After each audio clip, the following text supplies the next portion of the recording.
kaibigan, mga kaopisina. Kaya medyo i-reprogram uli natin. Kailangan pala meron tayong tinatawag na right mindset. Okay, be positive tayo lagi. Kasi sa labas, maraming mga negatibo. Tulad ngayon, di ba, mayroong bagyo, may mga pagsubok sa buhay, na hindi naman natin siya maiwasan, hindi natin siya makontrol.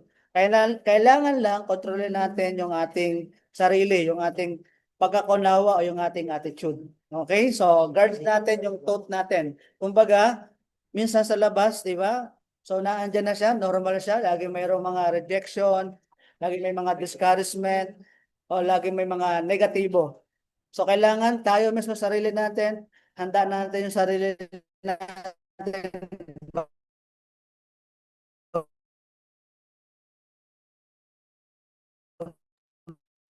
Hello, medyo putol-putol po.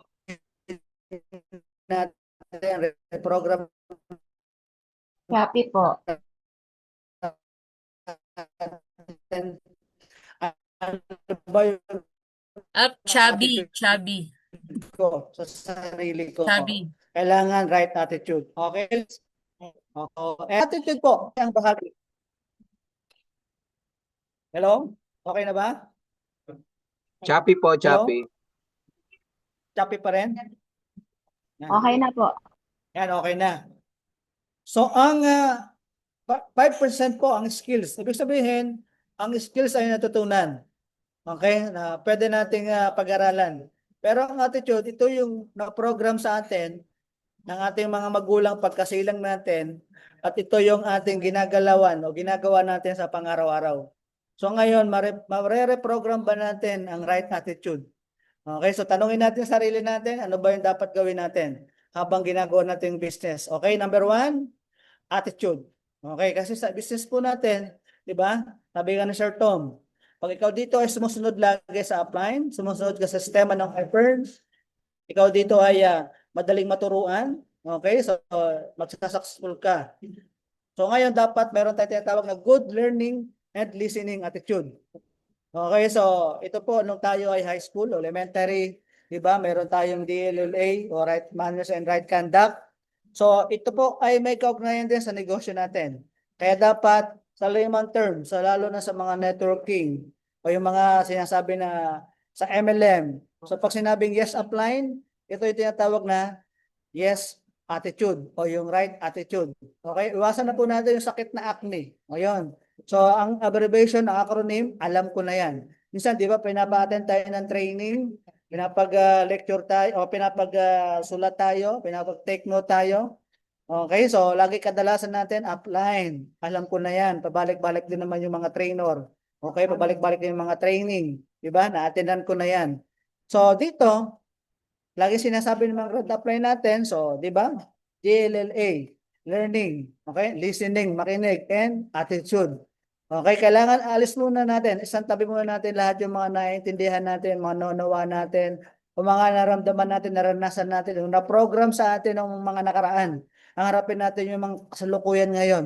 Kaya kahit pa po gaano kagaling yung company, gaano kagaling yung upline, gaano kagaling yung mga mentor, yung mga grad upline, kung punong-puno ka ng pride, okay, hindi ka nagra-right attitude, hindi ka sumusunod, so walang mangyayari. Sabi nga dito ni Bruce Lee, di ba? Empty your cup so it will be filled. Sabihin, so kung gusto po nyo maintindihan yung business natin, gusto nyo maitutuhan, gusto nyo maging successful, gusto nyo mabilis yung income ninyo, kailangan mag-empty cup po tayo. So iwasan na natin, iwanan muna natin, iwaksi muna natin yung mga ating mga ego, mga pride natin. Diba? Yung mga nakaraan natin, mga sinabi natin, kasi ako doktor, ako lawyer, ako engineer, mataas yung pinanggalingan ko. So ito pong iPern, itong networking, iba pong status ng pamumuhay o ibang career o ibang profesyon. Kaya dapat po tayo dito mag-empty cup tayo. Kasi tuwing maglalagay siya apply ng mga knowledge, okay, ng mga magagandang mga pamulain kung paano gawin si iPern. So, kailangan ma-absorb natin. So, ito po yung halintulad sa mga downline natin na dapat laging mag-yes upline. Basta tama, di ba? Basta makatuwiran, susundin po natin si upline. Wala pong masama pag hindi natin sunod si upline kasi po may domino effects yan. Ang ibig sabihin, lahat ng ituturo ni upline ay mabuti, hindi sa masama. Kasi pag masama tinuro ni upline, lahat po yan ay mag-change reaction sa atin. Okay, kaya walang tuturong masama si upline. Lahat ng tuturo niya ay para sa atin, para sa kabutihan natin. Kaya dapat tandaan natin, meron tayong tinatawag na right attitude. Okay, so dito, sabi dito, mo must make commitment in IPERN at least 1 year. Seriously. So, ibig sabihin nito, so wag natin i-deal si upline. O yung ating business partner, upline, naka 1 year na ako. Okay, so kailangan tanungin mo sarili mo, ano ba yung commitment mo na ginagawa sa 1 year? Okay? Seryoso ka ba? Yan. So, kailangan maging seryoso ka para sa pangarap mo, hindi pangarap ni upline mo. Ang commitment na yan para sa iyo. Okay? So, do not come with the attitude with what to be rich. Sabihin yung short of time, span of time, gusto mo maging mayaman agad. So, walang ganun. Okay? Hindi po tayo easy get rich scheme. Okay? Tayo ay sure quick scheme o thing. Okay? Ibig sabihin, pag ginawa mo sa Fern, pinag-aralan mo siya step by step, maintindihan mo siya, sure yung ating tagumpay. Hindi sa labas, quick scheme lang siya, mag-invest na dyan, papangakuhan ka, mamaya wala ng company, kaya na-scam. Mga Pilipino kasi ganun eh. Mabilis kumita, ayaw maghirap, ayaw mag-right attitude. Okay? So dapat meron right attitude tayo for long term. Kaya gawin natin siyang career talaga. Okay, sabi to, leave behind your past. Okay, experience and develop good learning and attitude. So ngayon, sabi nga natin, kung lawyer ka, okay, may kaso ako, susunod ako sa'yo. Kasi ikaw yung may kinalaman sa pagiging attorney. Kung doktor ka at ako ay client mo, may sakit ako, pasyente mo ako, susunod ako sa'yo. Okay, kung ako ay papatayo ng bahay, engineer ka, architect ka, di ba, mason ka, susunod ako sa'yo. Okay, pero sa larangan ng pag-negosyo, sundin natin yung mga grand apply natin. Kasi bakit? Sila po yung matagal na. Sila po yung mga mayroong resulta na. At sila yung naghawi na ng daan. Susundan natin yung kanilang dinaanan. Hindi na tayo mag-trial and error. Okay ba yon? So, kaya dapat meron tayo tinatawag na right learning and listening attitude. Okay, we have the humility to learn and master the IPERN business. Yan. So, kailangan pakumbaba tayo. Okay, sinatsaga natin, pinapag-aralan yung negosyo natin. Hindi ito negosyo ng upline, hindi ito negosyo ng downline. Ikaw, negosyo mo to, kaya dapat tsatsagain mo siyang pag-aaralan. Okay, repeatedly attend the RBA, NDO, because there's the key. Always sharpen the saw and be positive, not reactive. Ito yung sinasabi natin, kailangan lagi tayong ma-attend ng mga training, lagi tayong update. Kasi bakit? Dito tayo natututo. Dito tayo na-motivate. Dito tayo lagi nagkakaroon ng mga pagbabago. Sabihin, nagcha-challenge tayo. Okay? So, kailangan positive tayo. So, wag nating tingnan lagi yung mga training, o yung mga sinasabi, yung mga tinuturo ng grand apply natin na negatibo. Kailangan, wag tayo mag-react. Mag-react tayo tungkol kung ito ay makakatulong sa atin. Okay? So, maliwanag po ba yan? So, kailangan natin lagi tayo ng lahat ng training na IPERN. Next. Ano po ba inyo? Naiintindihan po ninyo? So, kaya po, ngayon pa lang, salamatan niyo yung grant apply ninyo. Makinig kayo lagi. Laging tatandaan ninyo, kailangan meron kayong good learning and listening attitude. Ang usapan natin dito, paano katatagal sa business natin, hindi po skills. Kailangan ay attitude. Ito ay magtatadala ng tagumpay sa atin, yung ating tinatawag na attitude. Okay, magandang gabi po sa inyong lahat. So tapos na po yung aking part, yung attitude. Sana po kahit na paano may correct natin yung attitude natin, mag-empty cup tayo, lagi tayong sumunod sa mga upline natin. Okay, so bye-bye and good luck po sa inyong lahat. Ayan, thank you so much po, Apbong. So, una pa lang ang dami na natin agad na tutunan. So, ang first skill po natin is attitude. So, sabi nga po ni Apbong, di ba, kailangan natin palaging nag-yes upline. At sumunod tayo sa taong magpapayaman sa atin. So, for example, ako nga, gusto kong maging lawyer, syempre, makikinig ako dun sa lawyer para matutunan ko yung ginagawa niya. So, dito sa iFern, susunod tayo sa mga apply natin para yumaman din po tayo. So ngayon naman yung second skill po natin is yung prospecting. So, syempre, baka pwede naman pong maglambing sa inyo since na i-discuss naman po ng maayos ni Abbong yung yes upline, baka pwede naman po tayong mag-open po ng camera po natin. Ayan, thank you po sa mga nag-o-open. Yung iba po baka tulog na. Malamig pa naman. Kumakain sila Apbong. Ayan, happy Eat well. dinner po. Eat well. Ayan, thank you po sa mga nag-open at nag-yes upline. So, next po natin is prospecting po. So, ngayon po, ituturo po ng next speaker natin paano tayo kukuha ng prospect. Siyempre, hindi natin alam, nasa harap na pala natin yung prospect natin, di ba? So, ngayon, ituturo niya po yung tamang pagpo-prospect. So, ang next speaker po natin is isang BS Physical Therapy graduate and former fitness instructor and building admin, former BPO quality manager, and retired from employment at 45 years old.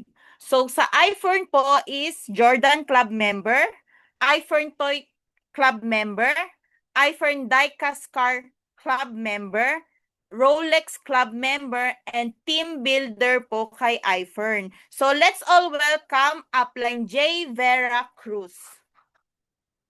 Hello, ay fantastic morning po. Ay, And fantastic. I hope everyone is safe and sana yung sa mga nagdi-dinner, sana meron kayong mainit na sabaw. Masarap ngayon kasi napakalamig ng panahon. And ay fantastic morning once again. And tama po, ako po si Jay Vera Cruz. Third year ko na po sa iFern and on my third year and uh, yun nga po, tama sinabi ni Ma'am Sheila, team builder under Unstoppable Titanium. Tapos po, ang party ko po ngayon, ma'am, mga uplines is prospecting. I-share ko lang po yung aking slide. Ayan. Ayan po. So, pagkapasok nyo po dito sa iFern, negosyo po to, pero ang kagandahan po, hindi niyo po siya gagawin mag-isa. Meron ka po kayong uplines na handang tumulong sa inyo, pero dapat po 50-50. So may gagawin din po kayo. Tulad nung sinabi ni Apbong, ah, dapat maging empty cup. And ang unang nyo pong gagawin, ito, yung upline ko po, alam na alam to. Nung unang meeting po namin, nung nilatagan niya ako, mayroon na akong dalang notebook. So, importante po may notebook po kayo. Para doon niyo po ilalagay yung inyong mga prospects. Ano po ba yung mga prospects? Sila po yung ililista nyo na mga kakausapin para i-introduce yung ating magagandang produkto. Para po sa amin kasi sa team po namin, ang iniisip po namin, sino ba sa kagandahan ng mga produkto natin? Ang unang iniisip po namin, sino ba yung pwede naming matulungan? Usually, ang may mga kilala na may, na, may nararamdaman. Kasi sa sobrang world class ng mga produkto, maaari pong makatulong po tayo sa kanila. Pero doon sa iba, pwede namang ano po, yung mga K, lahat ng may mga K, kapamilya, kamag-anak, kaibigan, kakilala, katrabaho, kasintahan, kaeskwela, kababata, kalaro, yun nga, kabarangay, yun ang mga uunahin. Ka-Facebook, yan. Usually, meron din sa Facebook. So, ililista po yun. Lahat ng pwede nyo mailista, ilista nyo po sa notebook nyo. Tapos, ipapakita po ninyo sa inyong mga uplines, no? Para, pag nag-prospecting po kayo, i-discuss nyo po kay upline kung sino yung mga ka-close, yung mga kaibigan na hindi masyadong nakikita, at sino yung mga acquaintance, ganun. So, wag po tayong magja-judge, wag po tayong magpe-pre-qualify. Pero ang sa totoo po, magiging practical lang po tayo kasi usually ang titingnan po natin sa umpisa is yung may kakayahan, yung may means. Okay, M. May ano yan abbreviation M, man. So yung may kakayahan na mag-pay in. Hindi po tayo nag-judge ha kasi bawal po yun. Lahat po pwede pong prospect kahit na cold lead. Pero ito po muna, yung may kakayahan na mag-pay in, A, yung may authority, ibig sabihin, kunwari, may kakilala kayo na kagawad, may kakilala kayong presidente ng Rotary Club, o kaya manager ng isang kumpanya, yon. O kaya, yung sinasabi ko kanina, yung may kailangan ng mga produkto natin, yung meron din sakit sa bulsa, yun, importante rin po yun. So, yun po yung unang i-consider po natin pag tiningnan po, pag diniscuss po natin sa uplines natin yung ating prospect list. Pero, hindi po lahat iaano natin. Kumbaga, lahat po ng kakilala natin, ililista po natin. Tapos po, yun po, yun yung mga ibang example na sinabi ko. Wag po kayong mag-prejudge. Yun na po ang pinaka-importante. Ngayon, kunwari na ano niyo na po na fill upan niyo pa yung inyong notebook kunwari mga 200 na or 100 nakausap niyo na. Wag po kayong mag-e-X. Wag po kayo kunwari hindi po kayo hindi po nag-yes yung inyong yung inyong prospect. Wag po kayong mag-e-X kasi pag napresenta nyo na po sila at nag-no po sila, hindi po kayo yung ninuno nila, hindi po kayo yung nire-reject nila. Nire-reject po nila yung oportunidad na para guminhawa yung pakiramdam nila, yung mga kamag-anak nila. Nire-reject din po nila yung oportunidad na maging financially or guminhawa rin yung buhay nila. Pero hindi po ibig sabihin no na kumbaga hindi nyo nakakausapin, hindi nyo nakukumustahin. Ang mangyayari po, babalikan nyo lang po sila. So ito po yung sample ng mga listahan ko. No? So wala pong X yan, hindi po nag-X. Yung iba po dyan, nag-no sa akin, pero ngayon, business partner ko na rin. So ganun po siya eh. Hindi po tayo mag-burn ng bridge. Ano lang po, babalikan lang po natin yan.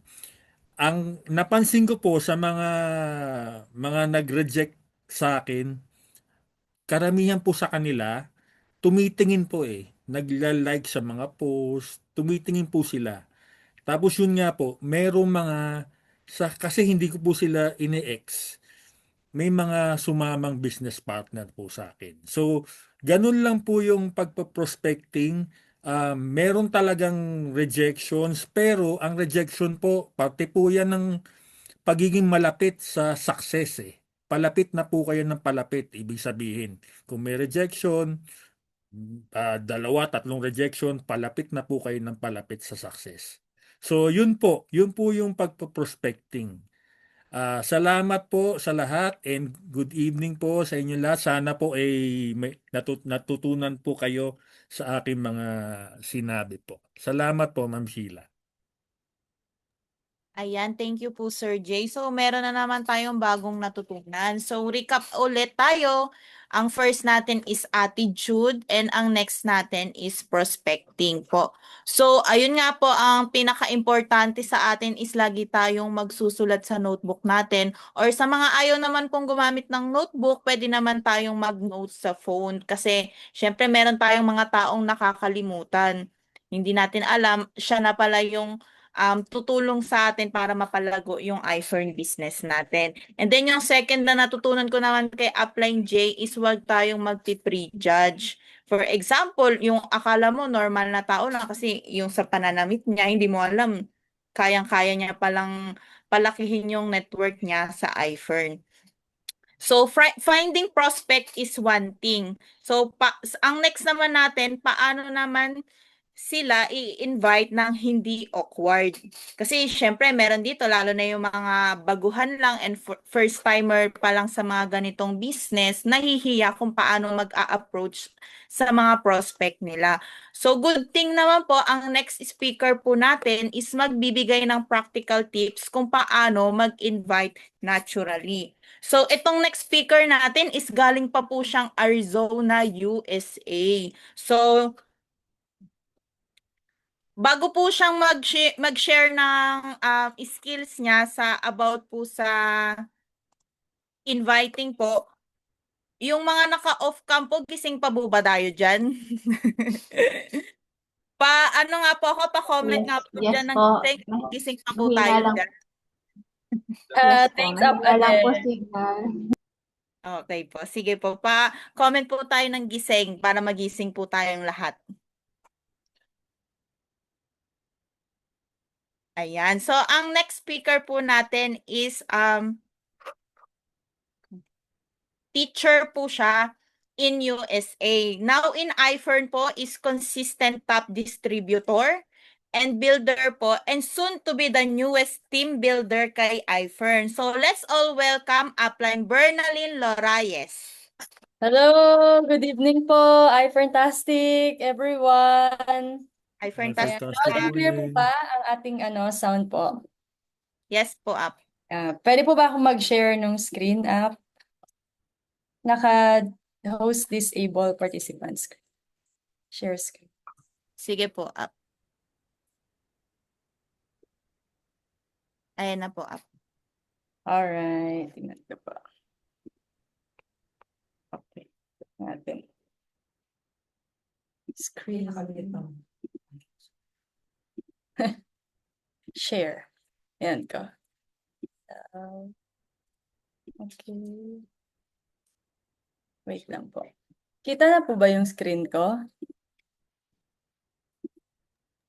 Yes. Yes, So, ako lang. Ayan. So, ako po ay naka-assign sa approaches po in inviting. Ano po? So, kanina, tinuro sa atin kung ano yung dapat nating maging attitude and then paano tayo gumawa ng prospect list, paano natin i-identify. And syempre, kapag may prospect tayo, kailangan makalak tayo ng schedules to meet them. Diba? Yung mga prospect natin, sila yung kailangan makapakinig. Sila yung shesharan natin ng business opportunity. So, allow me to share my screen po. So, una po, syempre, may touch base po tayo, no? Meron po tayong dapat i-identify sa mga client natin. So, meron tayong tinatawag na form in inviting approach. So, una, yung F stands for family, O for occupation, R for recreation, and then M is the message. So, let's begin po sa family. Alam naman natin, no, sa business natin, isa or most ng mga client natin is ang motivation, strongest motivation behind po kung bakit nila gustong gawin yung negosyo, gagawin sun yung negosyo, syempre para sa family.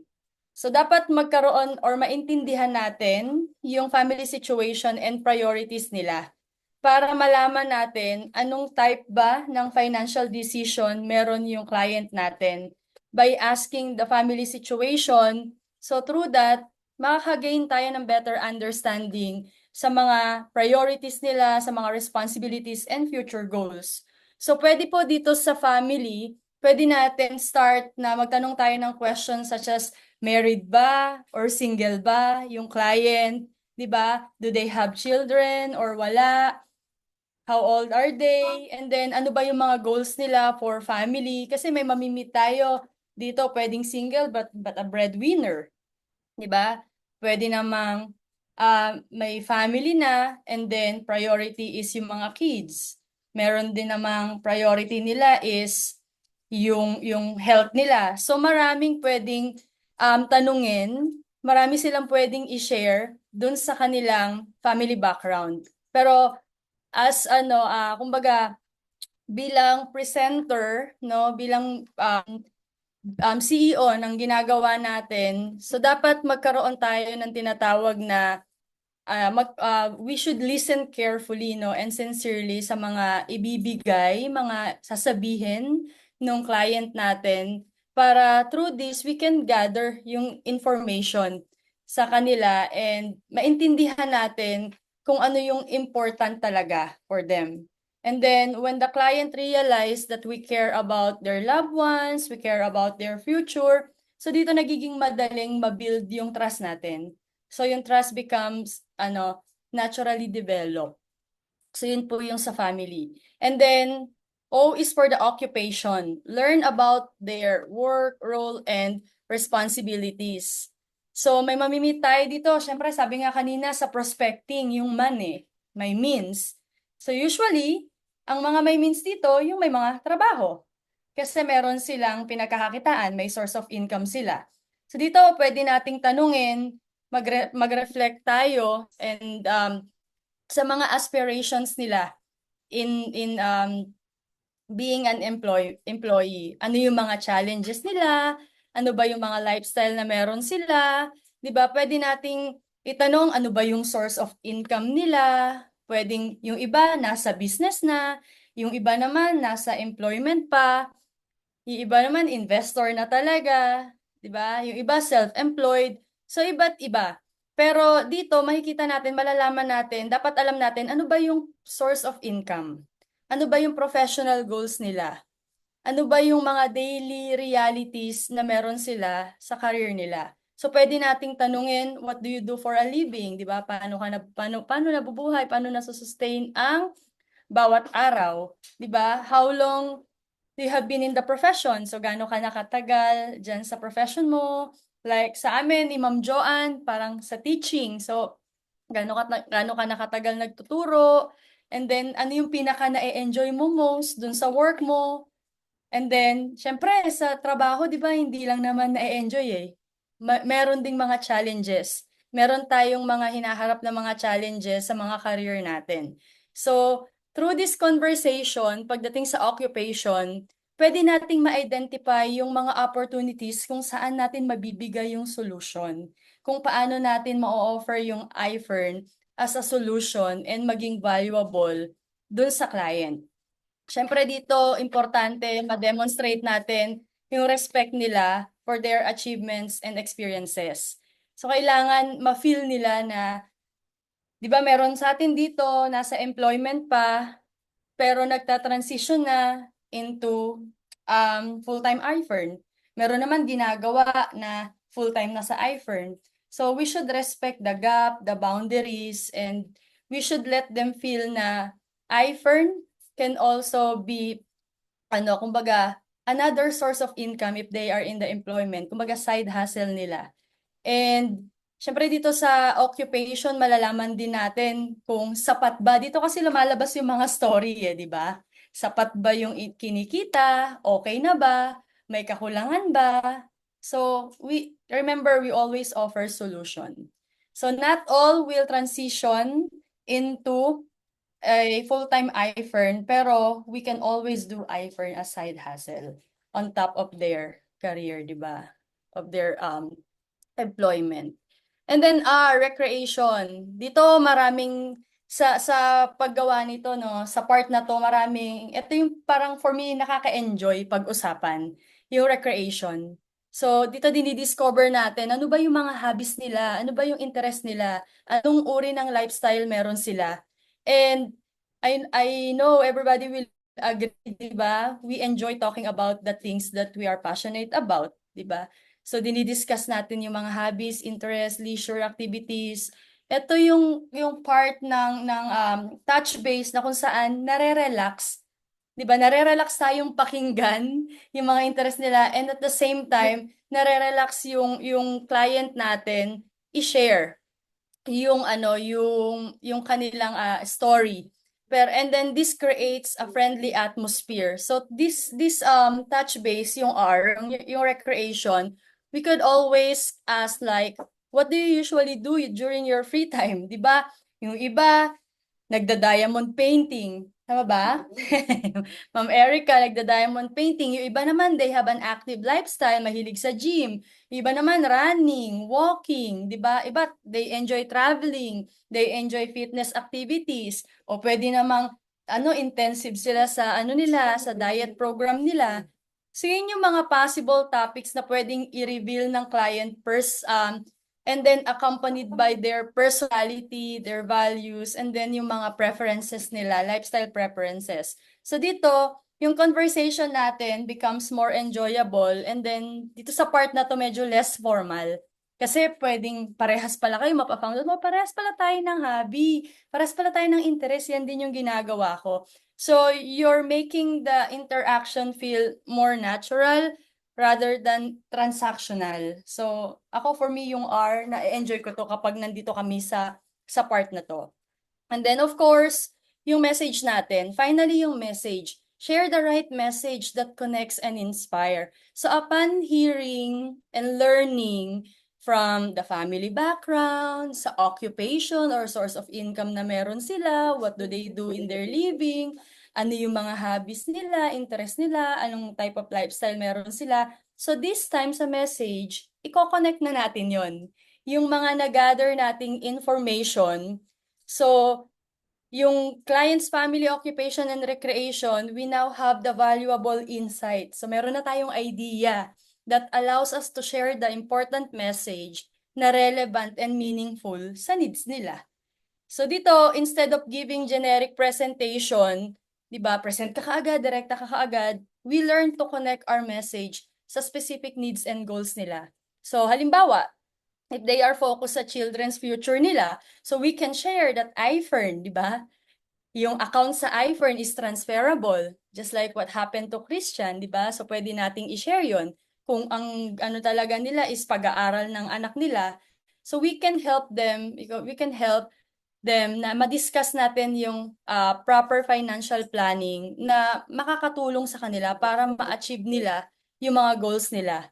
Pwede rin naman kung business owner sila, pwede nilang gawin to as ma-realize nila na itong iFern, itong meron tayo, itong negosyo na meron tayo can protect their income and business continually. 'Di ba? Sabi nga, ang iFern is pandemic proof naman talaga yung negosyo natin. So, magdadagdag lang sila ng source of income. And ang mga negosyante, gustong-gusto yan. Siyempre, pag pinag-uusapan ng investment, pag pinag-uusapan ng business, enjoy nila yan. Dagdag kita, dagdag income, ang pera, lalago. So, hindi pa rin siya conflict, no? Doon sa kung ano mang, hindi siya magiging conflict sa kung ano bang business meron sila.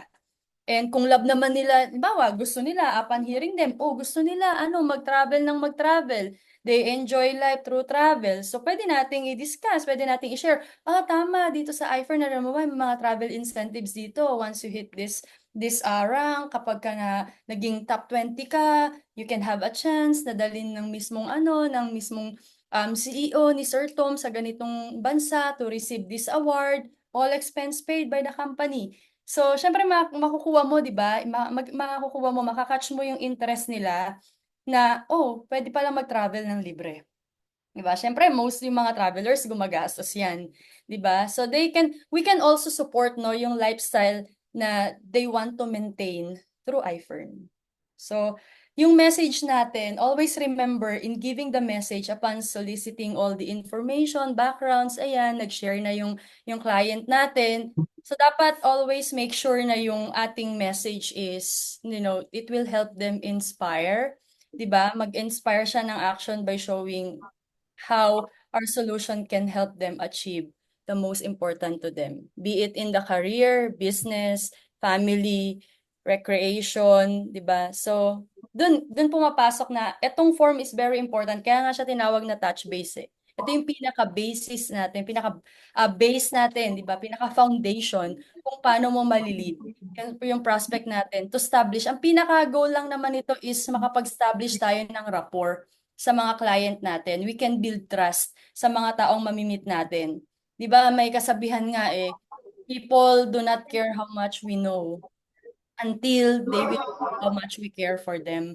So, yun yung important, no? Yun yung pinaka-goal why we do the form. And syempre, magta-transition tayo from building, di ba, rapport, building trust, upon doing the form, following the form, family, occupation, recreation, and message. We will now transition sa method na makakatulong sa kanila. Paano natin naatakihin? Di ba? Eto, usap pa lang to eh. Kahit sa chat, pwede mo siyang gawin eh. Chat-chat kayo, ganyan. So ngayon, paano mo mapapasok yung iFer na sa business, di ba? So dito, punta tayo ngayon. So ano yung mga method? Ano yung mga techniques in inviting? Ano yung mga approaches? So meron tayong tinatawag na different approach or approaches in inviting. Meron tayong tinatawag na direct approach, indirect approach, second opinion, and third opinion. So ngayon, meron ako dito mga sample script later. Mga simple lang naman, short lang siya. Pero we can also use this. So you can also take a screenshot sa screen ko if you wanna use this approach. Pero sabi nga natin, we have different approach. It depends upon the client. It depends upon the conversation. And it depends upon the relationship that you have in the client. So una is the direct approach. So sa direct approach, simple lang siya. The direct approach in business means stating the opportunity product, stating the opportunity in iFern, telling the product in iFern, ano yung purpose ng call, ng pag-contact natin sa kanila, 'di ba? This method is best reserved for the people who know and respect you. So ibig sabihin kumbaga close friend mo talaga sila. So pwede mong gamitin yung direct approach kapag ang prospect mo is close friend, family, 'di ba? Relatives, yung mga yan. So pwede to. Kasi sabi dito, for individuals you know are actively searching for a new ventures or better situation. So halimbawa, example, ito. Hi, o, diba, friend's name. Sabihin niyo yung friend's name nyo.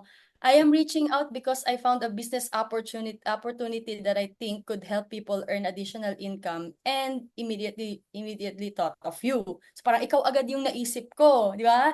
Sa anong to, kumbaga may excitement dapat. Sabihin ng friend, talaga ba? Really? Ano naman yan? Di ba? Ganun yung mga conversation natin eh. Sabihin mo, oh, I am currently. So, hindi mo na i-sugarcoat or i-hide pa kung nasa ang industry ka. Sabihin mo agad, currently involved ako. Ginagawa ko yung iFern. It's a health and wellness company that offers business opportunities. Sabihin dito, since alam ko naman napakasipag mo, di ba? And alam ko naman kung gaano ka magtrabaho. So, and open to ways improving your income. So, I wanted to share it with you. Sasabihin ng friend mo, ikaw naman, niloloko pa ako. Paano ba yan? Ano bang nangyayari dyan? Sige, paano ba ginagawa yan? So, we can always have a friend like this di ba? Na hindi ka na mahihirapan pa sa conversation. So, ikaw sabihin mo, basically, we promote quality health products and build network. So, pwede namang true to life story. Ay, maganda to kasi ang gandami ng na mga testimonials dito, na ganyan. Naisip kita kasi alam ko kailangan mo to, kailangan mo yung product, o kaya yung mom mo, pag close friend mo, pag best friend mo, alam mo yung need ng family nila, di ba? So, yung company, yung iFer, nagpo-provide siya ng mga bukod dito sa mga magagandang products, nagpo-promote din siya ng training and support. So, you don't need prior business experience. Many people do this part-time while keeping their current job. So, kung yung friend mo is may trabaho, kung wala naman, this could be your opportunity to have a source of income. Di ba? So, sasabihin ng friend mo, talaga ba? Sige nga, interesting yan interested ako dyan, ganyan. Is there a big investment involved? Minsan yan na talaga yung tanong nila, baka malaki naman yung dyan, wala akong pera, di ba ganyan lagi yung sinasabi nila. So, pwede mo nang sabihin, kasi nga direct approach siya eh. Pwede mo nang sabihin, hindi, may starter package dito. Pero ang mahalaga dito is maintindihan mo kung paano nangyayari, paano namin ginagawa yung negosyo. And then, para lang din makita mo kung pasok ba siya sa goal mo, kung makakatulong ba siya. And super excited ako na ipakita sa iyo to sa short presentation.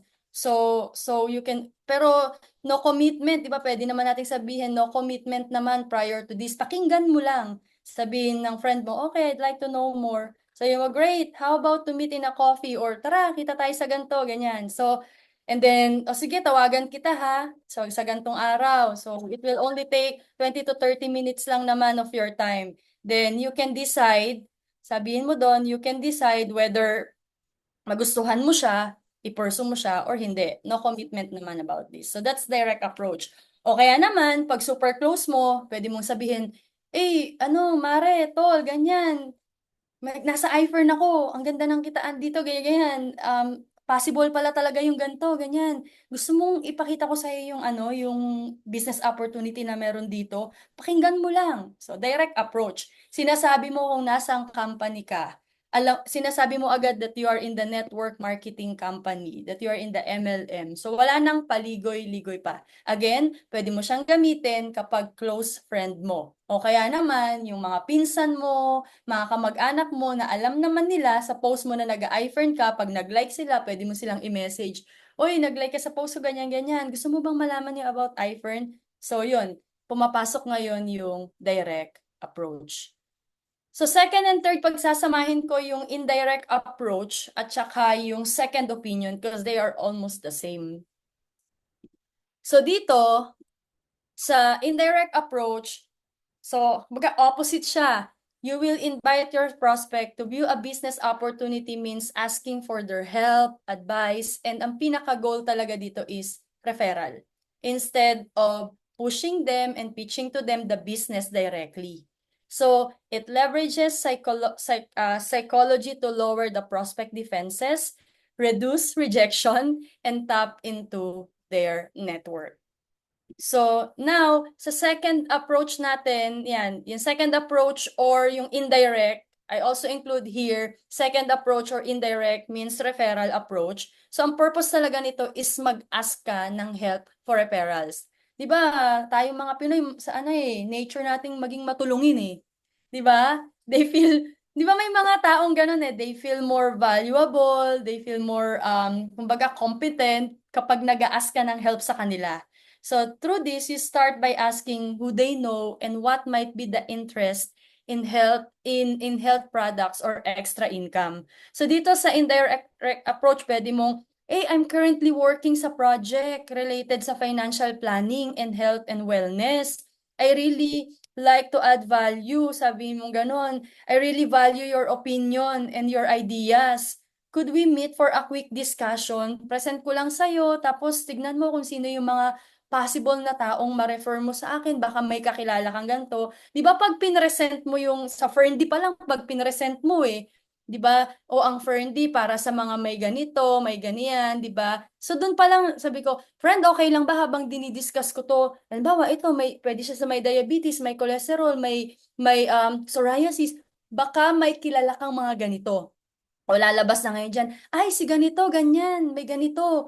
So, lista mo na, humihingi ka na ng referral. Pero, di ba, kumbaga, nakaka-hit ka ng two birds in one stone. Why? Because, kumbaga, nanghihingi ka, ang goal mo, ang naka-mindset sa kanila is humihingi ka ng referral without even knowing na nape-present mo na sa kanila yung business.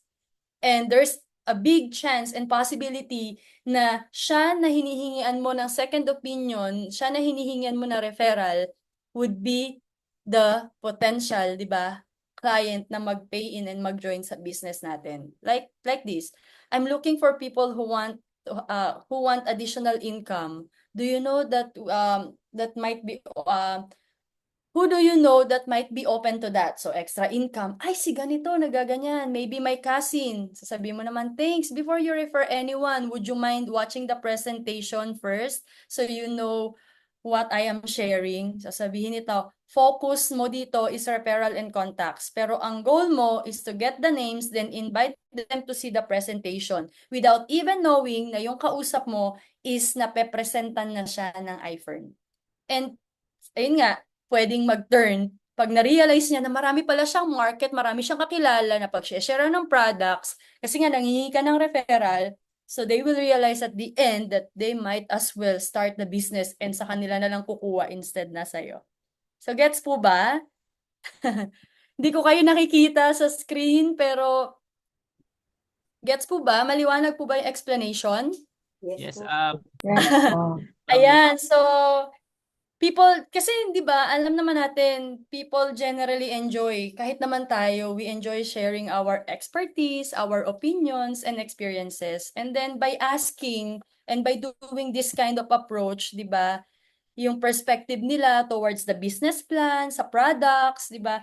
Little by little, di ba? Ang mangyayari dyan is sila talaga. Pero hindi nila alam na sila talaga. Uy, may nag-write po. Si Bibo. May nag-write sa slide. Ayan. So, ito nangyayari. This approach work especially well when dealing with individuals who might be resistant to sales, ayaw nila ng sales presentation, or ayaw nila ng magbenta, ayaw nila ng commitment. Pero, the primary purpose is to create curiosity sa kanila and open the communication without making prospect feel pressured. Diba less pressured kasi hingi ka lang naman ng referral. Pero one thing is for sure, sa ganda ng negosyo, sa ganda ng product, pwedeng yung mga parents nila, relatives nila nangangailangan nun, pwedeng sila mismo. Lahat naman tayo nangangailangan ng income. So walang tatanggi sa income. And then, ang ano pa nito, ang maganda pa dito, sila yung at the end of the presentation, there's like a big possibility na sila yung mag-join before yung referral na hihingin natin sa kanila. So that's the beauty of indirect approach and second opinion. Less pressure sa client, less expectation din sa'yo, di ba? Less rejection, pero yung goal mo is the same. Ma-introduce pa rin sa kanila yung business opportunity na meron sa iFern. So, and then for the third opinion, the third opinion approach, ang purpose nito is to ask for their opinion or feedback. You position them as an advisor whose judgment you value. So halimbawa, paano ba nangyayari yung third opinion approach, di ba? So itong method na to, ini-introduce mo yung situation involving another person's experience and asking for the prospect perspective. Halimbawa, one of my client is currently considering a financial strategy for their family future. I'd like to know what do you think about their situation.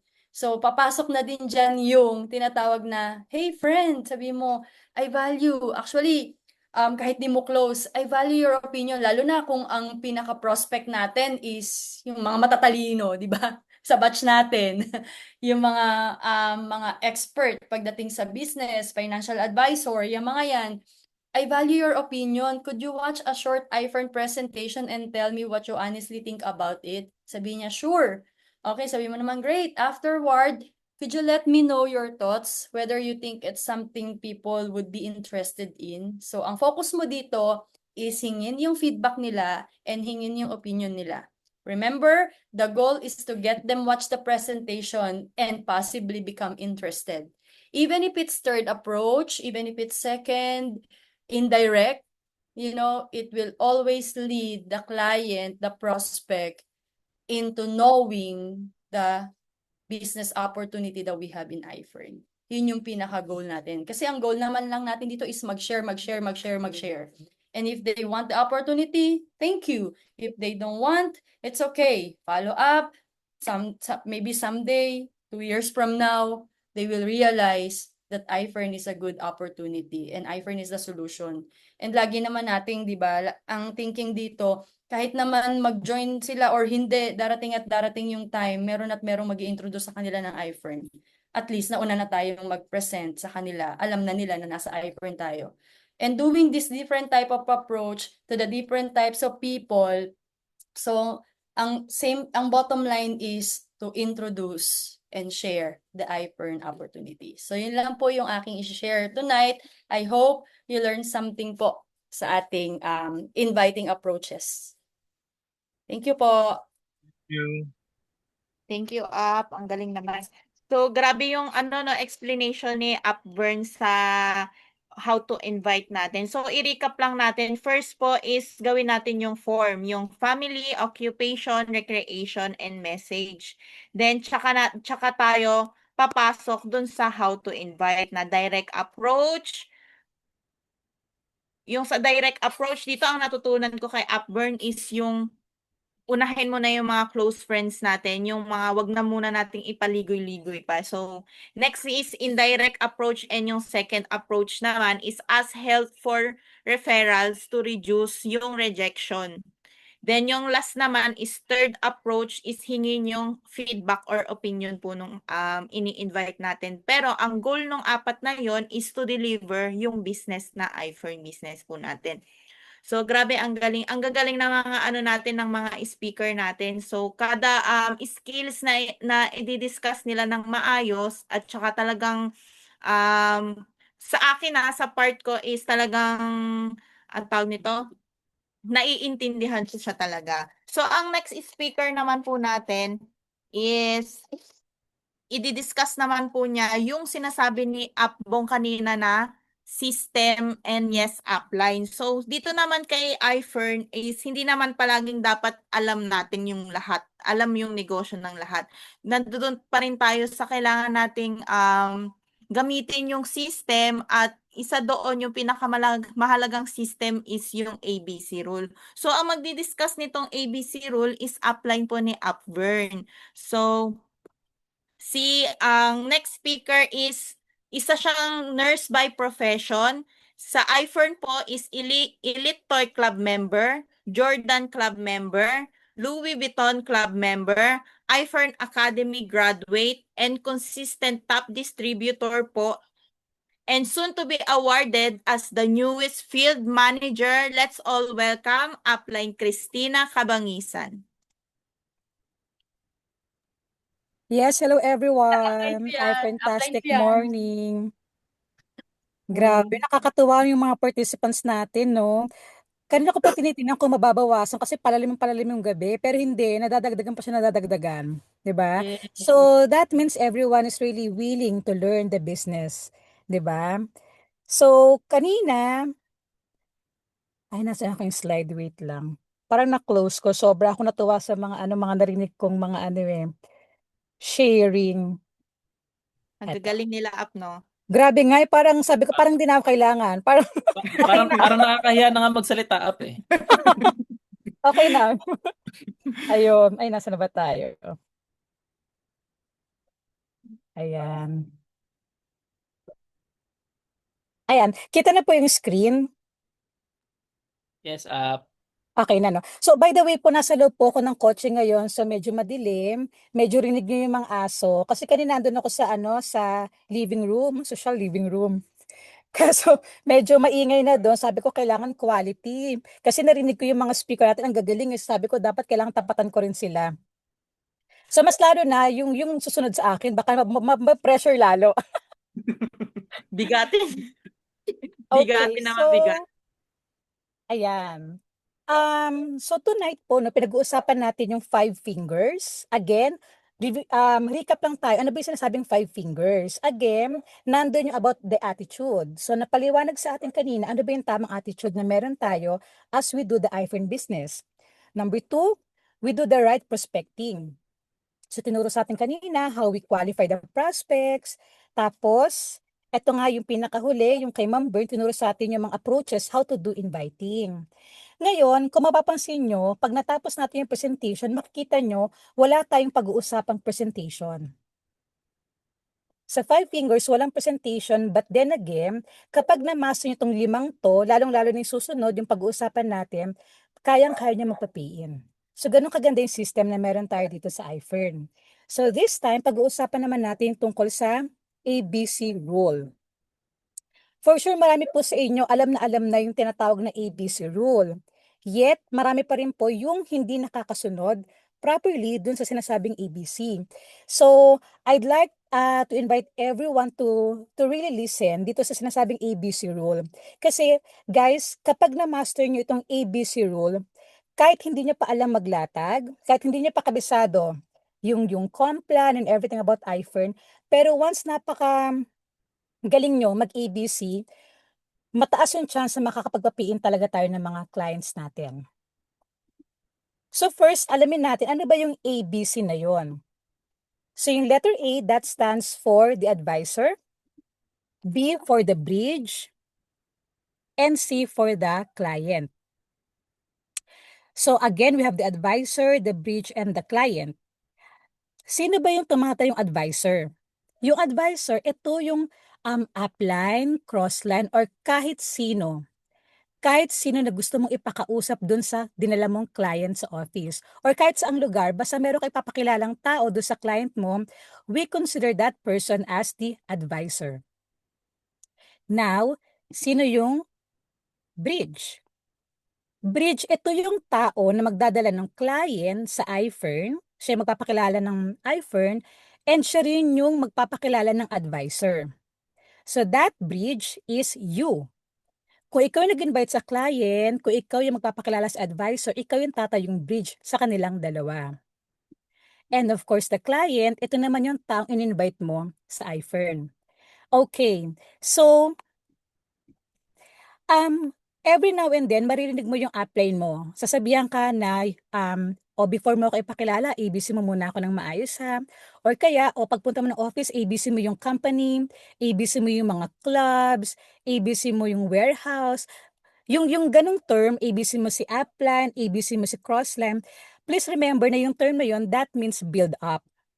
Okay, yan yung pinaka-common term natin sa part na to. ABC means build up.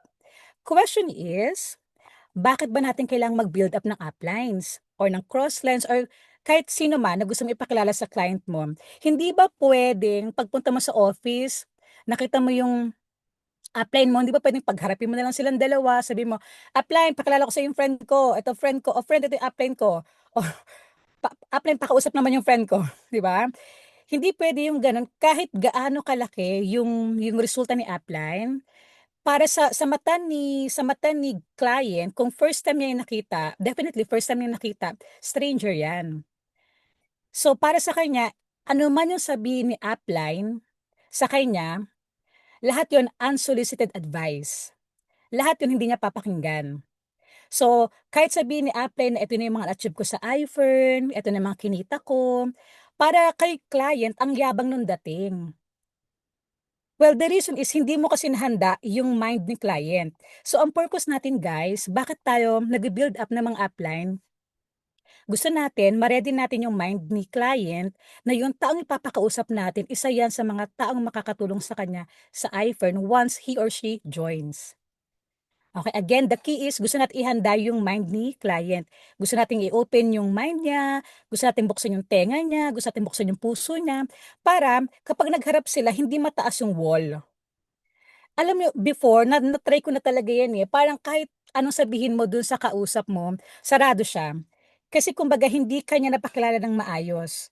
So, let's remember na before natin ipakilala yung upline natin dun sa client natin, maibisin natin siya ng maayos. Ako personally, I prefer, kung merong time, I prefer na i-build up si upline kay guest or kay client nang hindi pa sila naghaharap. Gusto ko, before silang magharap, na-open ko na yung mind ni client. Dapat alam niya na bigatin yung kakausapin niya. Hindi yun basta-basta. Regardless of the background, itong tao na to, ang laki ng achievement sa iFirm. So, ang gusto ko kasing mangyari doon, si client, magbigay siya ng respect doon sa tao na yon. Para si client, habang may sinasabi si upline sa kanya or kung sino man yung pinapakilala natin, pinapakinggan niya talaga ng husto. Okay? So that's the first reason. Gusto natin bumaba yung wall, no? Bumaba yung ego ni client. Second reason, sa simula talaga, expected naman no, na hindi talaga lahat makakabisado natin agad. Yung products, yung company, yung complan, lahat yung aralin pa natin as we go along. But it doesn't mean na excuse yun para hindi makapagpapiin. Dito papasok yung tamang pag-build up dun sa upline. Kailangan mong i-build up ng upline mo kasi siya yung tutulong sa'yo sa paglalatag. Again, kailangan ma-build up mo ng maayos para yung client mo makinig talaga ng gusto dun sa pinapaliwanag sa kanya. Ngayon, paano upline? Ano na ako, matagal na ako sa iFern, kabisado ko na yung company, ang products, ang complan, kabisado ko na yan. Okay lang ba na hindi na ako mag-build up ng uplines or ng kahit sino man? Alam niyo, kailangan marunong pa rin tayong mag-build up, ginagawa pa rin natin yan kasi most of the time, hindi talaga tayo yung reason bakit nagjo-join yung client natin. Maraming cases nagjo-join yung mga client dahil dun sa taong nakausap niya. Merong mga salitang binitawan yung nakausap niya na nakapag-inspire sa kanya, nakapag-open ng mind niya, na kung hindi niya nakausap yung tao na yun, hindi siya magjo-join. So regardless kung gaano ka nakagaling kay iFern, always build up someone na alam mong makakatulong lalo doon sa client mo na mag-pay in. Okay, next. Kung gusto natin makapag-pay in tayo ng mga client, isa lang naman yung magiging trabaho natin sa ABC. Kailangan nating maging magaling na bridge. Ganun lang kasimple. Kailangan mong maging magaling na bridge. Alam niyo pag nasa office kayo, meron kayong makikita talaga ng mga distributor na sobrang galing mag-bridge. So it's really important na umattend tayo sa office, nakikita natin yung mga tao doon, yung mga leaders doon, para nagagaya natin yung way nila. So, paano nga ba maging magaling na bridge? Again, pag napansin niyo yung title natin, meron tayong rule dun sa title. Di ba dinaanan natin yung attitude, prospecting, inviting, pero si ABC lang yung may karugtong na rule. That's because when you do ABC, meron kang mga certain guide or certain rules na kailangan sinusunod. Simple lang ang ABC pero meron siyang process. Meron siyang tamang steps. And when you follow this rule, when you follow these simple steps, ang laki ng chance na mapapiin natin yung client natin. Okay, so ready na ba ang lahat malaman tong mga rule na to? Yes, Okay, ito Yes, yung first ready rule. na. Ayan, first rule. As a bridge, dapat marami kang kakilalang ace or advisors. Okay. So question, bakit kailangan marami kang kakilalang advisor? Hindi ba pwedeng yung direct upline mo na lang? Or kaya yung kayo-kayo sa team, hindi ba pwede yun? Kasi introvert ka, mahiyain ka. Ang kaya mo lang kilalanin yung team mo lang. Bakit kailangan makilala mo pa yung iba? Okay?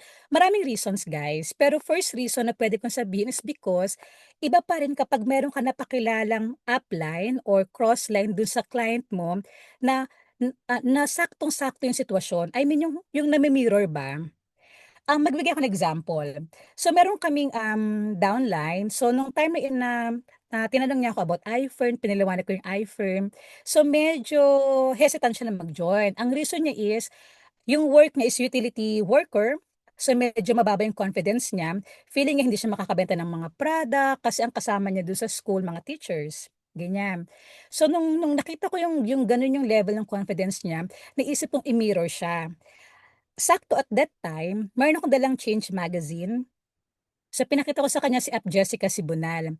Sabi ko, alam mo te, itong si Jessica, dati itong Yakult vendor. Ang kita niya before sa Yakult, piso-piso lang kada bote. Pero dito sa iFern, grabe na yung kinita niya. As in, ₱1,000,000 na yung kinita niya dito sa iFern. Sobrang ganda ng sistema ni iFern. Eto te, try mong basahin tong kwento niya kasi nasa coffee shop kami noon. Pinakita ko yung story ni Jessica Sibunal. Alam niyo, at that time, bilang lumakas yung confidence niya, para oh my God, how come na nagawa niya yon? Na actually, nung nag-join daw si Jessica, nakita niya sa magazine, 7 accounts agad ang kinuha. Mas pinag-usapan namin, kwento-kwento, nag-on the spot pay-in yung utility worker namin ng premium package. Pero hindi pa din natatapos yung laban. Siyempre, naibisi ng maayos si Jessica. So, sa mind ni ate, talagang nag-look forward siya na ma-meet si Jessica kasi gusto niya rin ma-interview eh. Gusto niya makilala personally. So, by that time, nagkita na sila sa office. No, nakita na niya in flesh si Jessica. Mas lalong na-open yung mind niya sa iFirm. And because of that, mas na-encourage siya ngayon na magdagdag pa ng mga accounts para naman sa mga anak niya. So hindi na sa kanya ngayon parang balakid yung puhunan kasi marami na rin kinuwento sa kanya si Jessica na ways kung paano siya pwedeng magdagdag ng account para sa family niya. So kung ako lang yon, kung sa akin lang siya makikinig, baka very limited lang yung maisip niyang paraan. Pero dahil may mga ibang tao siyang nakilala, mas lumakas yung loob niya. 'Di ba? So it's very important na malaman natin yung mga advisors na meron tayo sa iFern para malaman nyo sino kaya yung sakto or sino kaya may similar situation do sa client ko.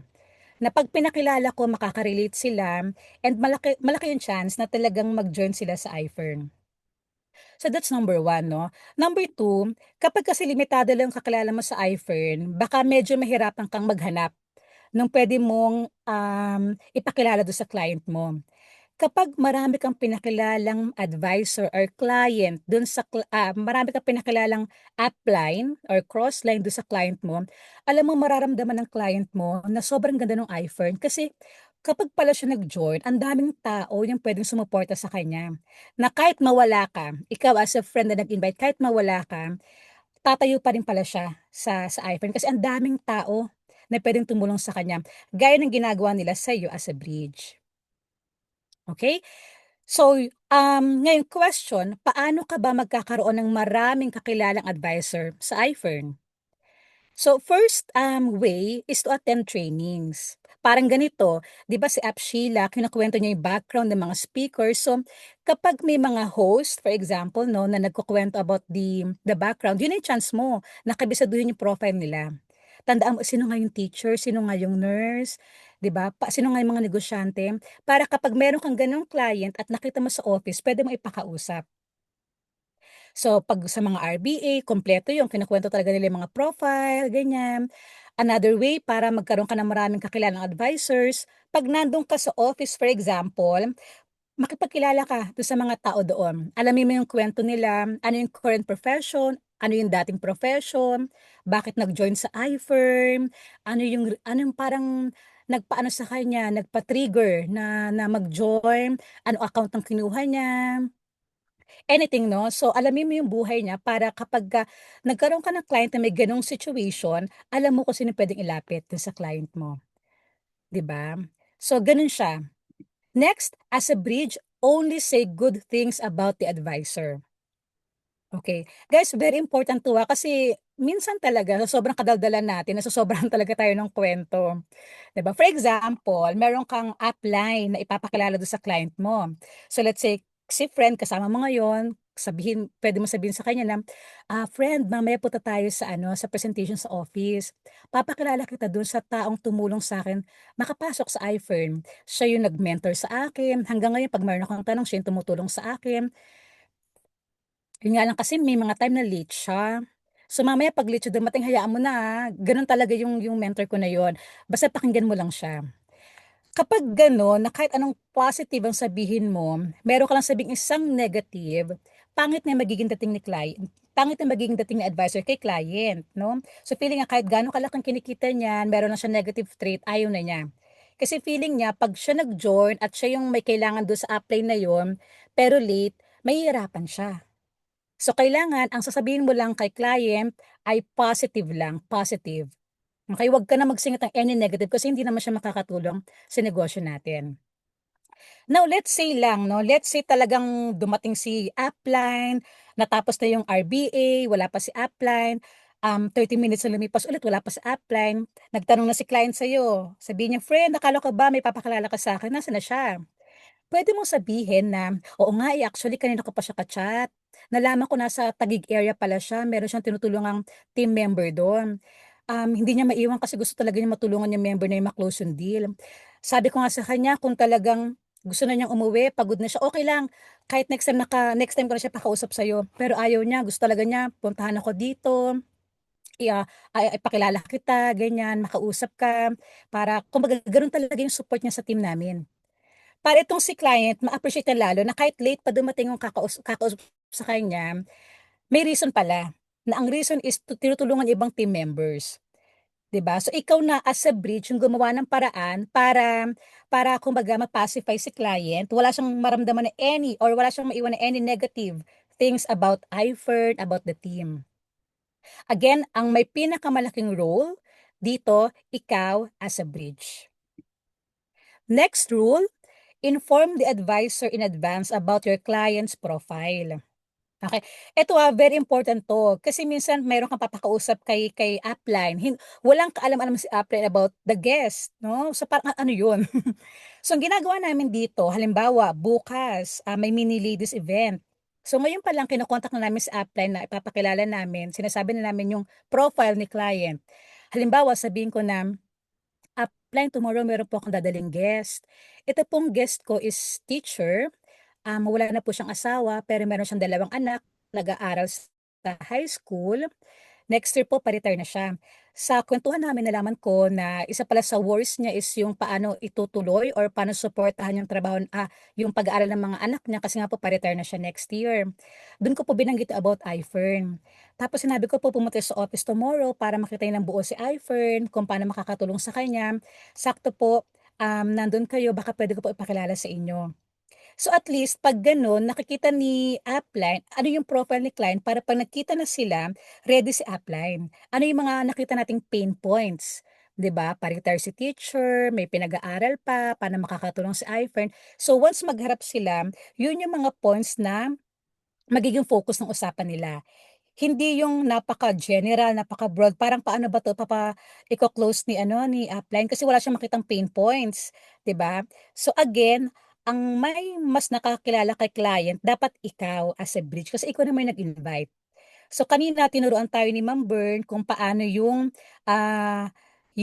anong tawag dun, yung sa form 'no, dapat inalam natin yung family, occupation, recreation, kung ano yung nakikita nating needs ng client. So yun yung mga assignment natin. 'Pag may ipapakilala tayong client kay upline, kailangan alam natin yung profile and sabihan natin in advance si upline kung may time. Ngayon kung walang time, later pag-usapan natin paano may papakilala si upline or paano papakilala si client dun kay upline ng harapan. Next rule, ibida ang advisor sa client, not the other way around. Eto marami sa ating guilty rito minsan. Kasi since mas kilala natin si client kumpara kay advisor, mas nabe-build up natin tuloy si client. Magiging OA tayo. Halimbawa, yung client mo, ano siya, may-ari siya ng 50 coffee shop sa buong Pilipinas. Kumikita sila ng 10 million pesos 1 month, halimbawa lang.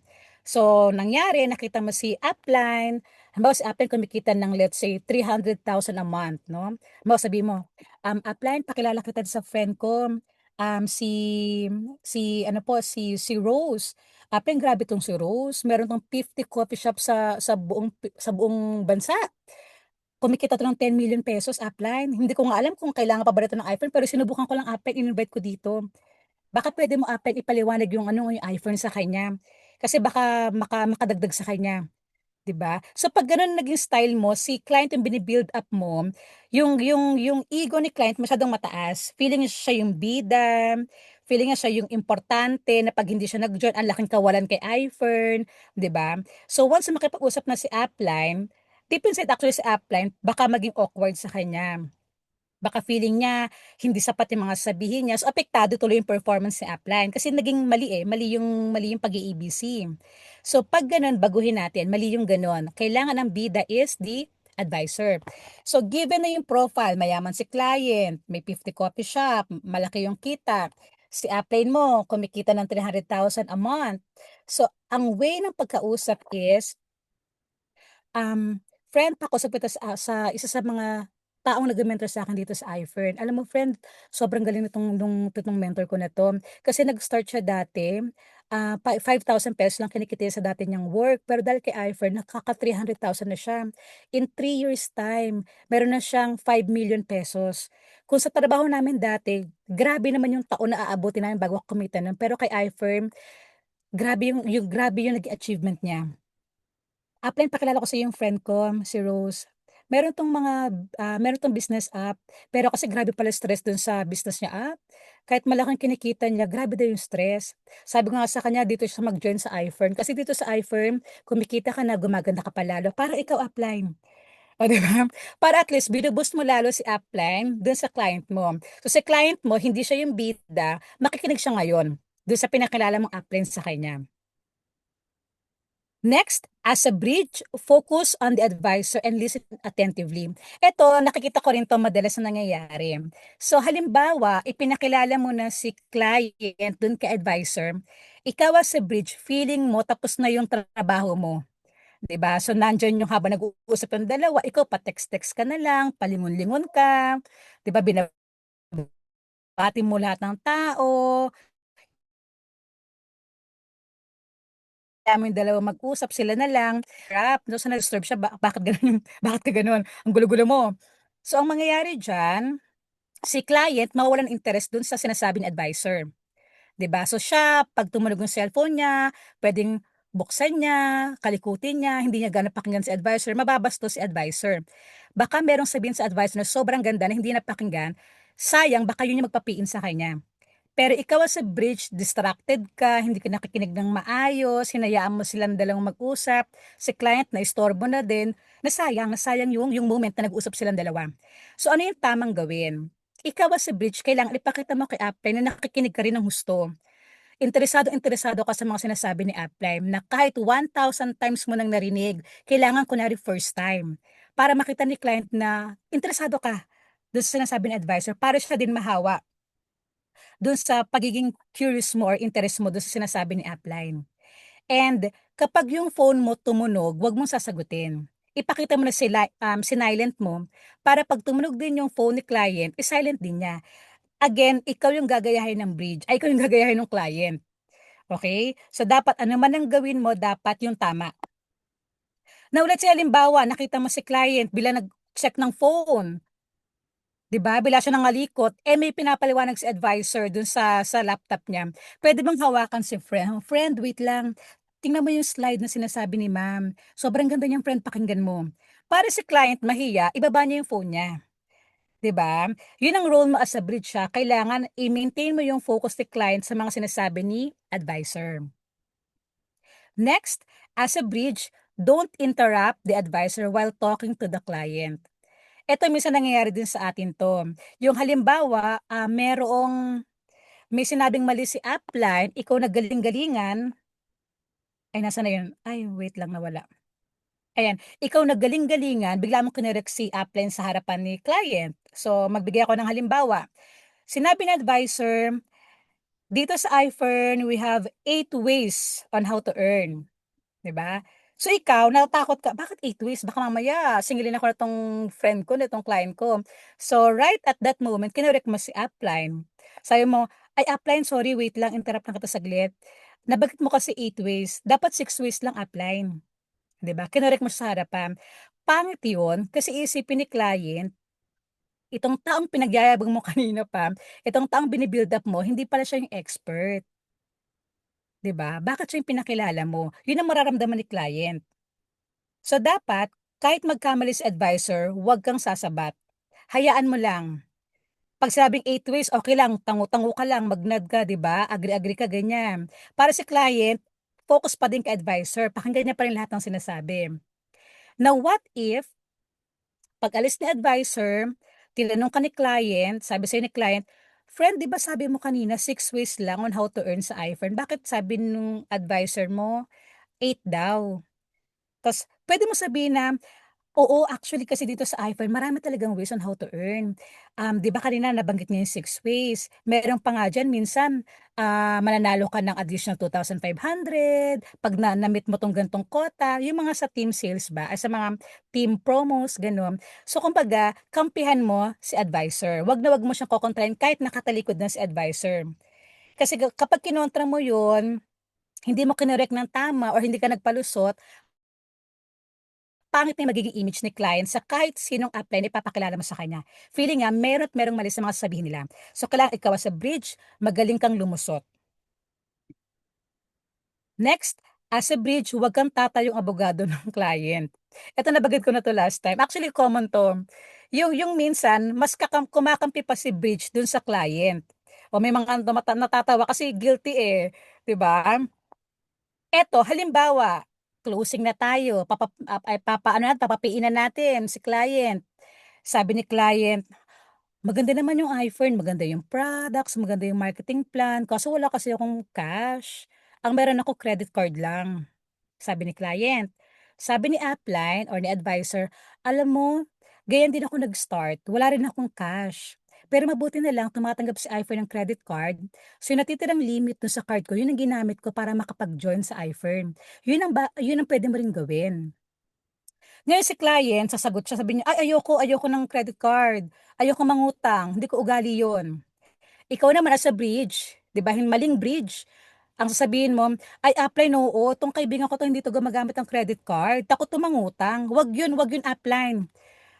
Pag-usapan namin paano 'to makakakuha ng cash, yun na lang, 'di ba? So anong nangyari, binagsak mo binagsak mo si upline, hindi mo siya kinampihan. So ang mangyari si client, "Oh, 'di ba, buti na lang sinabi ko na ayaw ko ng credit card, 'di ba? So tama ako." Ganun mararamdam niya deep inside.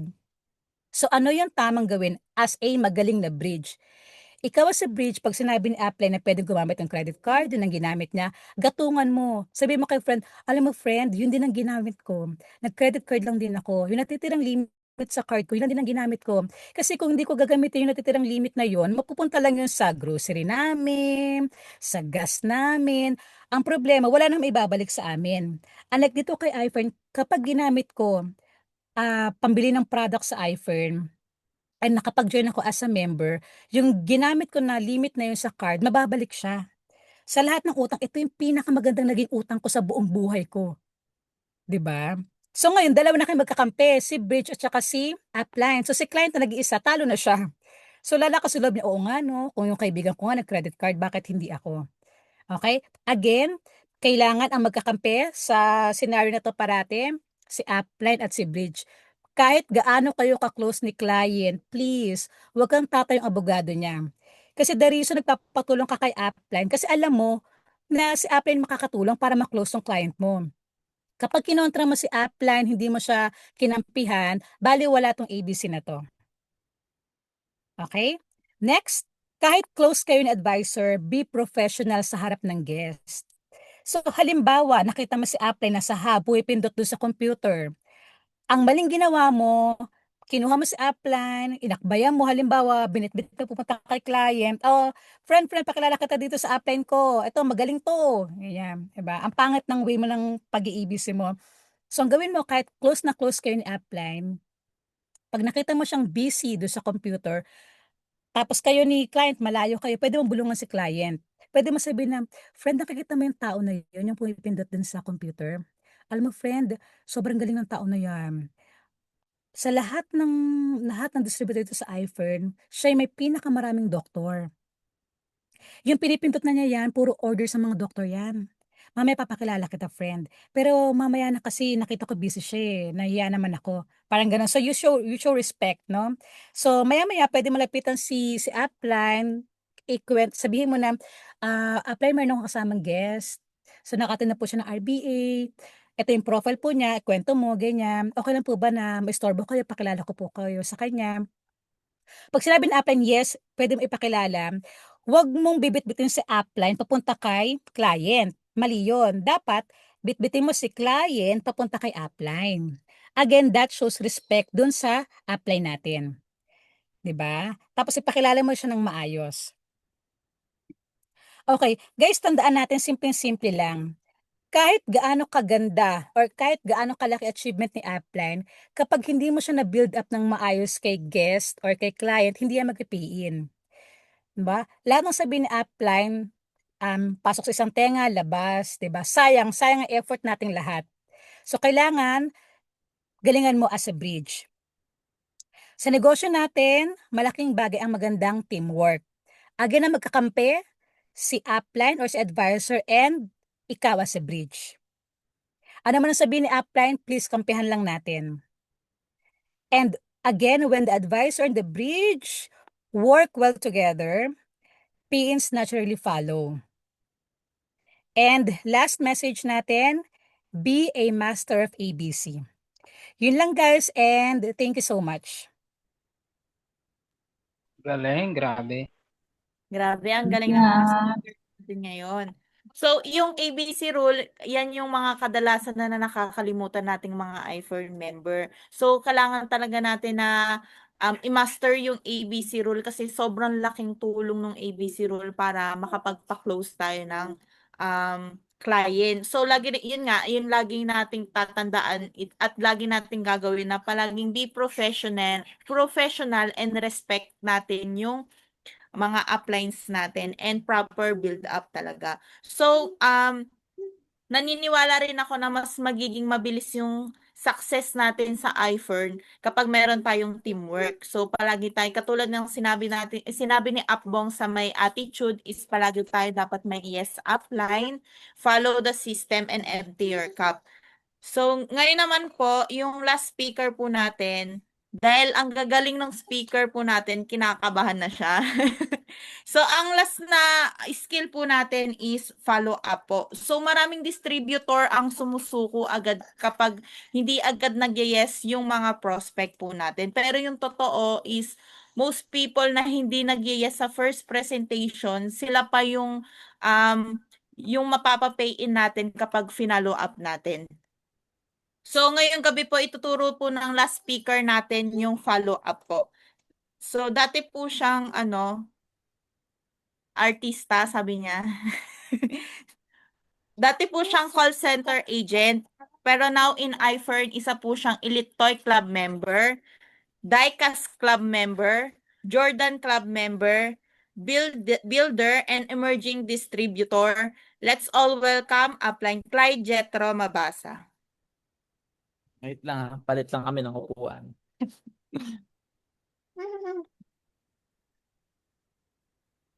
Ayan. So yan, good evening po sa lahat ng ng ating members or viewers. Meron na tayong ilan na natin? 42 nabawas. 47. 47. Ayan, marami pa rin tayo. Tatlo lang ang nabawas simula kanina. So ayun nga, bakit ba ako nandito? Ang i-explain ko is follow-up. Ayun, papakilala muna ako. Ayun nga, ako si Clyde Jetro Mabaza. Kung di nyo pa nalalaman, anak ko ako ni Upline Michelle Mabaza, yung dating nagtutupad. And si host naman po is aking wife. Nagdadalawang isip pa yun, no? Gising pa po ba ang lahat? Gising pa po ba kayo or medyo Yes, inaantok? Yan. Gising na gising. Bibilisan na lang natin to kasi may makulit na bata na rin dito eh. So ayun nga.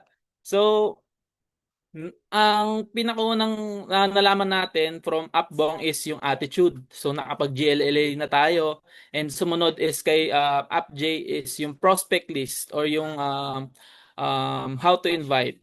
Ayan, naisulat nyo na lahat ng case nyo. Ayan, kamag-anak, kapamilya, kalaguyo, ayan, kahit anong K na na nailagay nyo na.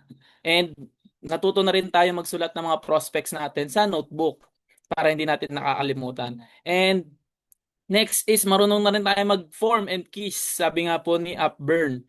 Alam mo na kung paano mag-invite using form and keys. And lastly, ayun nga, ang sabi ni UpKC is yung ABC rule. So ayun ang pinaka-importante, ang magiging tayo, tulay or magaling na bridge. So let me share my screen. Nakakahiya yung ko sa ni Ate Casey eh. Yung tawag dito, presentation ko eh. So ayan. Wait lang. Kung magagawa ko siya ngayon. Ayan. Nakikita niyo po ba?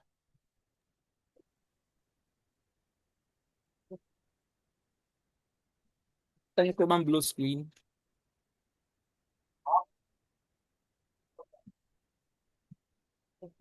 Yes, Nandiyan po. nakita. Ayan. Kuya, ayusin niyo yung... Sige binigay po, niyo si ayusin Smith. namin. Ay. Ayan po. Sige po, mag-start na tayo. So, bago natin simulan tong SWJ or SW3 or FU or follow-up, let's start with mindset. So, not everyone will join immediately. And ano lang yun, okay lang yun. Kasi ang trabaho natin is not to force people.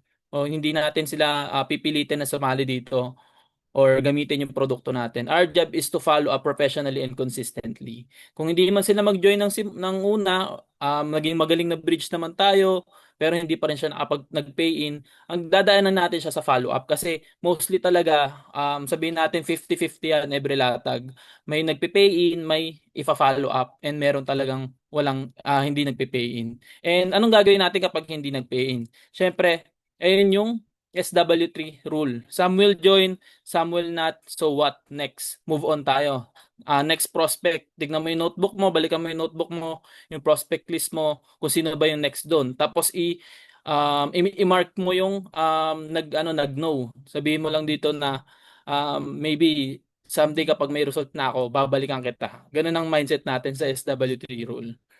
And kasi some people are interested right away. Ayun yung mga taong sinasabi ni Upburn kanina na hindi mo na kailangang daanin sa paligoy-ligoy. Diretsahin mo na agad and ayun yung mga taong mabilis mapapay-in. Yung sabihin natin may pinagkakautangan sa or mga may nagawang sa dati mali or bumabawi sa ngayon. Ayan. And meron naman need more time. Ayan, may mga nagsabi na ay kailangan ko pa pag-isipan to, kailangan ko pa pag-aralan to eh. Ayan, may mga taong ganyan. And meron naman mga taong talagang hindi pa ready. Ayan yung mga tawag dito natin people not ready yet na mga tao. Pero ang important thing is to move forward. Hindi kailangan nating magstay sa kanila hangga't hindi sila nagpipayin. Hindi natin kailangan ubusin yung buong taon natin, buong buwan natin sa kanila na kakakumbinse. Pwede nating touch up lang. Babalikan natin sila. Sabi natin after a week, pre, kamusta na? Napag-isipan mo na ba? Pero hindi ka mag-focus sa kanila, hindi mo ilalaan yung buong iPhone journey mo sa kanila. Kailangan mo mag-move on, kailangan mo humanap ng next prospect. And sa ilalim din ng follow-up, meron tayong tinatawag na 24 to 48 hours follow-up. Ayun. Follow-up within 24 to 48 hours after the presentation or the meeting or tinatawag natin latag. Don't wait too long kasi mawawala yung excitement nung nilatagan natin. Pwedeng yung sinasabi natin na naramdaman niya na naramdaman niya na yung parang ito na yung magpapayaman sa akin. Kasi hinayaan mo siya na mag-isip or hinayaan mo siya na gawin yung mga bagay na ginagawa niya naturally. Mawawala yung init or yung fire or yung excitement sa puso niya na ay ito pala yung iFern, ito yung magpapayaman sa akin. Kailangan within 24 to 48 hours follow up. Paano bang ginagawa ng mga pagpa-follow up? Sendan mo na mga testimonies, sendan mo na mga income. Ngayon, mga kilala mong yung mga video sa YouTube, nakikita natin yan, send mo na mga link, ipa-follow mo yung iFern page, ipa-follow mo si Sir Tom, si Mama Madam Kim, para maluto yung utak niya, maluto yung isipan niya sa iFern na, ay, ito pala yung iFern na yung business na papasukin ko is sobrang legit, hindi ko na kailangang magdalawang isip. Yan, sobrang critical ng 24 to 48 hours na follow-up. Dapat yan, talagang constant yung magpa-follow up natin. Pero, ayun, may mga example naman, sasabihin mo lang minsan na, hi sir or hi pre, thank you for attending earlier. Salamat sa pag-attend kanina. Just checking if you have questions about iFern. Ayun, lang, onting touch up lang. Hindi naman yung sobrang awkward na na follow up. And next natin is yung don't be shy to follow up. Nakakasunod po ba? Tulog na. Ititigil ko na to. Hindi, joke. So yan. And next natin is yung don't be shy to follow up. So ayun, follow up is not pangungulit when done professionally. Kasi 'di ba yung ibang nagpa-follow up parang parang unethical na yung tinatawag na tatawagan mo ng tatawagan, alam mo na sa trabaho, yung kukulitin mo ng kukulitin. Minsan kaya hindi rin nagpe-pay yung mga tao kasi ganun eh. Parang tayo, sobrang aggressive natin mag-follow up. Dapat minsan kinokontrol natin. Yung ethical pa rin, yung lang, yung pa-share lang. O kaya sabi, pre, anong best time mo mamaya? Pwede mga ganun. Wag yung sobrang aggressive. May mga taong nadadaan sa ganun, yung pangungulit. Pero mas marami yung mga taong nadadaan sa malumanay na pag-uusap. Kasi nga ang mga tao or ang people are busy. And sometimes they simply forget about yung naging usapan natin or yung latag. Kasi nga after nung latag, balik sila sa natural habitat nila. Kaya kailangan medyo mild follow up sa simula, pero pag alam mong interesado talaga yung tao, ayun yung talagang kinukulit. Ayun yung talagang pinupuntahan sa bahay, sabihin mo, may free time ka ba? Lalo na pag alam mo yung schedule, niya. Ayun yung mga talagang inaatake or kailangan ng mga aggressive na follow up. And yung most people appreciate reminders. And dapat confident ka pag nagre-remind ka. Hindi yung yung parang nag-aalangan ka. Parang pati ikaw nag-aalangan ka dun sa business na inaalok mo. Dapat tayo, confident tayo na kung ano yung sinishare natin, kung ano yung binibigay nating opportunity para sa kanila. And lastly, hindi pa pala last. Make iFern still his or her priority. Keep the prospect engaged. Ayun nga, sinasabi ko kanina, send testimonials, success stories, product benefits, or event invitations. Lalo na ngayon, may mga paparating tayong events sa office, pwedeng maging centering yung setup, or pwedeng kapag may mga latag kayo, or may mga PRT, sa mga IFDC, may mga presentations or RBA, pwede mo siyang isama. Kahit nalatagan na siya or kahit alam niya na yung business, may mga tao at may mga tao pa rin na para sa kanila.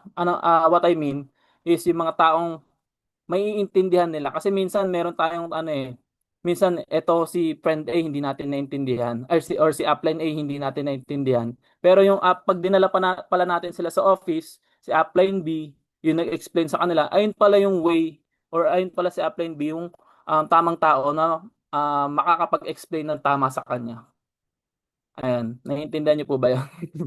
Ayan, parang may tamang tao na maka-connect natin sa business na 'to. Kaya dapat dinadala pa rin natin sila sa mga events and yung mga testimonials nga. Ayan. Dapat priority ni client yung iFern pa rin lalo na sa critical hours or sa critical days na 1 to 2 24 to 48 hours. Dapat ang nasa isip niya lang is iFern. And ayan, stay visible without being too aggressive. Ano ang ibig sabihin ko dito? Ayan yung pag-share natin sa Facebook, yung pag-share natin sa TikTok, ayan, lalo na kapag friends nyo yung in-invite nyo, yung mga simpleng pag-share nyo dyan ng mga TikTok ni Madam Kim, yung mga video ni Sir Tom, yung mga testimonies or mga advertisements na ginagawa ng iFern, dumadaan at dumadaan sa nila yan sa tawag doon FYP or yung nila yung feed nila na nadadaan at nadadaan yan at the back of their mind nare-remind sila ay may nga pala may iFern nga pala or yung friend ko nga pala diniscuss sa akin to, kamustahin ko nga ulit siya, di ba? Parang indirect siya approach siya ng pagre-remind dun sa tao na kahit hindi natin siya kulitin through through posting, lalo na yung mga taong nag-negative sa'yo mga matagal na panahon na kapag nagpo-post ka ng mga awards mo, mga income mo, pag nakikita na lang may result ka, yun, sila at sila na yung lalapit sa'yo. Kasi nga, nakikita nila na totoo pala yung business na pinasok mo. Ayan, lalo na yung mga natin, bone scanning schedules natin, pwede natin i-engage yung mga prospects natin dyan. Yung mga online presentations natin, katulad nito, though hindi pwede yung mga dito, yung mga non-members, pero pag may mga RBA, lalo na yung kahapon, na si Doctes ang or doctor ang nag-explain ng product, ayun, sobrang ganda nun. Ayun, sobrang sa kanila nun, sobrang convenient kasi nasa bahay lang sila, makikinig lang sila. At least si iFern pa rin yung yung priority nila or na-remind pa rin sila or nare-refresh pa rin sila ng mga informations ni iFern. And lastly, ang sense of urgency. So dito, ang mga tao kasi dapat minsan kinakatok yan or inaalog to help them realize why they should start now or ano yung pwede nilang ma-miss kung hindi pa sila nag-i-start. Ano ba yung mga pwede nilang ma-miss? Ayun, unang-una diyan promos, magandang ipang entice sa mga invite natin. Ayun, promos lalo na kapag medyo galante yung yung upline mo or mismo sa mga IFDCs natin may mga promos yan. Silang yung La Union, Pampanga, yan may mga sarili-sarili silang promos. Kaya dapat fina-follow nyo rin sila. And si iFern din mismo kapag emerge or Sizzle, ayan, may mga promos yan. Ayan, yung pwede nating ipang-remind sa mga invite natin or clients natin para ma-entice sila na hindi yung ipapasok na lang pera may balik agad. And ayan, yung ano pa ba? Ayan, upcoming promos, business opportunity or timing, sabihin mo na dito naman sa iFern, wala siyang timing, wala siyang inaantay na oras. anytime, anywhere, kahit anong mangyari sa mundo, pwede niyang gawin sa iFern. Lalo na kung ano na nangyayari sa bansa natin. And yung health concerns should not be delayed. Ibig sabihin, lalo na kapag alam mong merong family member siya or siya mismo na merong iniindang sakit, ayun ang gawin mong angle sa kanya. Ayun yung gawin, sabihin mo na kahit ito i-take mo na tong product para mawala na yung sakit mo or yung iniinda mong sakit. Ayun lang naman. And sa follow up, madalas nangyari yung sign ups. Ayun nga, sinabi ko kanina 50-50 yan. Pero karamihan talaga yung follow up natin, hindi yung agad kahit sabihin natin sobrang galing ni upline mag-explain, ang galing mong bridge. Meron talagang tao na hindi agad nagpe-pay in. Kaya dadaanin natin sa follow up. Ang first presentation creates interest lang. Pero ang proper and consistent follow-up ang nagbi-build up ng trust. Kaya tandaan natin ng SW3 rule. Ano nga ba yun? Some will join, some will not. So what next? Ayun lamang po. Thank you.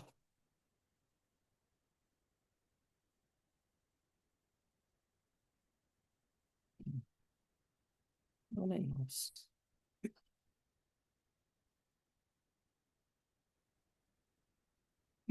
Ito na dito. Ayan, thank you po sa lahat ng speakers natin. So, wait lang po. Ganito po kasi talaga kapag live may mga technical error. Ayan. Switch pa. Stop sharing. Ayan. So, thank you so much po sa lahat ng speakers natin today. Sobrang gagaling nila. So, ano lang tayo, konting recap lang tayo from first to last skills po. Kasi meron tayong may mga nagjo-join pa rin po. Para rin po malaman din po nila kung ano po yung ginawa nating training ngayon. So, ang training natin ngayon is the 5 fingers key to success. So, ang una nating natutunan is yung attitude na diniscuss po ni Upline Bong. So, sa attitude natin, ang keywords naman na palagi natin dapat dito na isa puso is yung yes upline, follow the system, and empty your cup, and then yung GLLA. So, ang next naman po sa second skill is the prospecting po. Sa prospecting po is lagi po natin, i-list down po natin yung lahat ng prospect po natin para hindi natin siya nakakalimutan.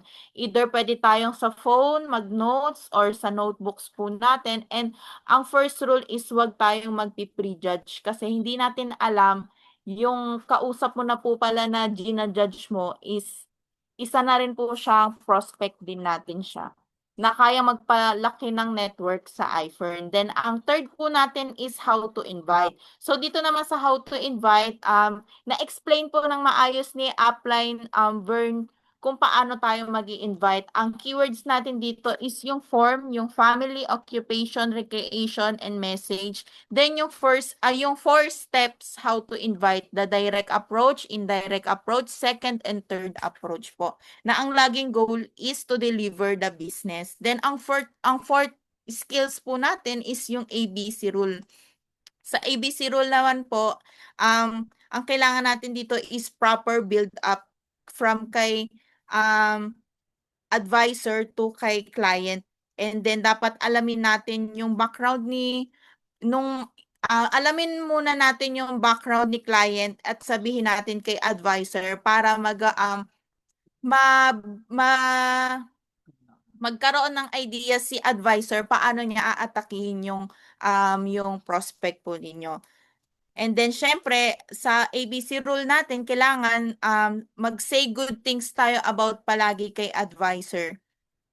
And sa pagbi-bridge naman po, yung mga bridge po natin, hindi yung after na ma-bridge mo siya kay advisor is pwede mo nang gawin yung mga gusto nyong gawin. Syempre, kailangan pa rin mag-focus and mag-listen and don't interrupt si advisor kapag nag-uusap na sila ni client. Then, ang last naman po natin is yung follow-up. So, magbi-build tayo ng mindset, ng sarili nating mindset. Then, lagi nating tatandaan yung SW3, yung some will join, some will not, so what next? And lagi tayong mag-move forward. Huwag tayo yung magfo-focus lang tayo sa isang tao kasi marami naman tayong pwede pang maging prospect. So, ayun po, sana po marami po kayong natutunan ngayon. Ang challenge po natin ngayon sa lahat po ng nag-attend po dito sa training na to is kaya nyo po ba na kaya nyo po bang i-list down lahat ng prospect natin para ma-apply po natin lahat ng skills na napag-aralan po natin today. Kasi sabi nga, 'di ba, wag lang tayong sulat ng prospect. Dapat yung prospect natin, kinakausap din natin. And then pina-follow up, hindi lang lahat ng bagong prospect yung prospect. Yung prospect natin, yung mga dati pa nating nakausap, pwede natin silang i-follow up din. So, i-apply natin lahat ng natutunan natin today kasi because knowledge without action will never produce results. 'Di ba po? So, again po, maraming salamat po sa inyong lahat. So, God bless po sa ating lahat. Mag-picture na lang po muna tayo. And then po, ito po meron po tayo may mga schedule po ngayong July 2026. Tomorrow po yung iFern Emerge po. Then sa Sunday naman po meron po tayong PRT Road Tour Cavite. Then Unstoppable Day, meron din po tayong Sizzle sa July 25 and Unstoppable Phenomenal po. Yun lang po. Thank you so much po. Mag-picture na lang po muna tayo. May mga questions po ba kayo para bago po tayo mag-live sa Zoom? Para ma-entertain po natin yung mga questions.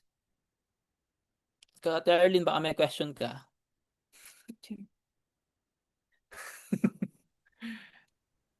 Wala po. Ano ba to? Teka, marunong ka ba mag-picture dito? Hindi ko ba, Sige. Derds, come here. Okay. Derds, picture. iPhone sign, everyone. So, iPhone sign. First page pa lang ha. 2 pages tayo. Okay, 1. Open cam po yung iba. Sayang, ang gaganda oh. Open cam. Ayan na, nagalabas na yung mga faces. Diyos ko, mga blooming pala oh. Di ba parang namamagana yung mata ng iba? Nakaidlip Mukhang na. nakaidlip na eh. Malamig kasi. Okay. First page muna po. 1, 2.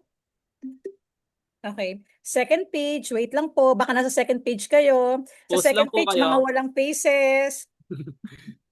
Second page. Okay, iPhone sign. 1, 2. Okay, yun lang po. Thank you so much, Thank you po. everyone. Thank you so much, everyone. Thank you. Congrats. You. Thank Thank you po. you. Maraming po kayo Thank you po. Thank you.